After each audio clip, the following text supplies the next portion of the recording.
दरवर्षीप्रमाणे यंदाच्याही वर्षी आषाढी यात्रा सोहळ्यासाठी पंढरी नगरीमध्ये आलेल्या भक्तांना लक्ष्मी उद्योग समूह, संतोषराव नेहतराव मित्रमंडळ व नेहतराव परिवाराच्या वतीने भाविकांना महाप्रसाद वाटण्यात येत असून गेल्या 35 ते 40 वर्षाची परंपरा नेहतराव परिवारातील चौथ्या सुशिक्षित पिढीने कायम ठेवली असल्याचे पाहावयास मिळत आहे।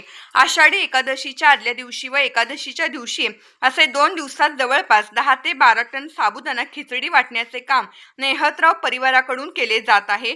महाप्रसाद वाटपाचा शुभारंभ माजी आमदार प्रशांत परिचारक यांच्या हस्ते करण्यात आला। या प्रसंगी वसंतराव नेहतराव, माजी नगराध्यक्ष लक्ष्मण पापरकर, अर्बन बँकेचे चेअरमन सतीश मुळे, नगरसेवक सुनील वाळुस्कर, माजी नगरसेवक मोहम्मद वस्ताद, सुरेश नेहतराव, बाळासाहेब नेहतराव, निखिल नेहतराव, पंकज पवार, समाधान पाटोळे, ऋषिकेश रायबन यांच्यासह संतोष नेहतराव मित्रमंडळातील पदाधिकारी व कार्यकर्ते मोठ्या संख्येने उपस्थित होते। या प्रसंगी संतोष नेहतराव यांनी पत्रकारांशी संवाद साधला। गेल्या अनेक पिढ्यांपासून आपण महाप्रसाद वाटपाचं काम करता नेहतराव परिवाराच्या वतीने काय सांगता? आषाढी यात्रेनिमित्त पूर्वी आमचे आजोबा बाबूराव हरिबा नेहतराव हे पूर्वीपासून इथं वारकऱ्यांची सेवार्थ महाप्रसाद वाटप करत होते।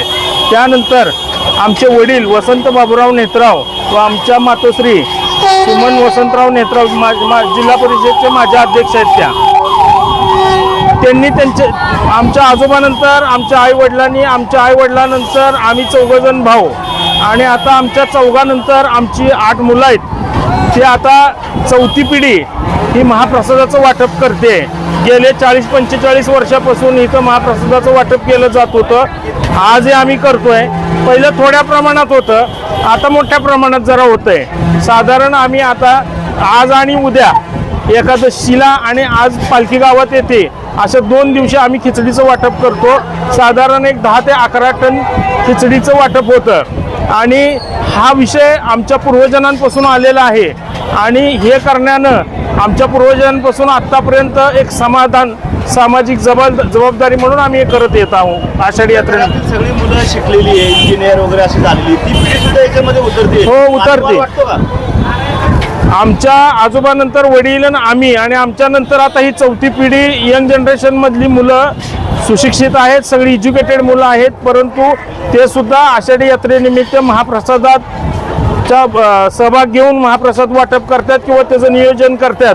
तर ह्याचा आम्हाला अभिमान वाटतो। काय काय महाप्रसादामध्ये खिचडी, लिंबू हे दरवर्षीप्रमाणे ह्या वर्षी आम्ही देतोय आणि साधारण 2 दिवसात आम्ही 10 ते 11 टन खिचडीचं वाटप करतो। विठ्ठलाला काय साकडे घालाले?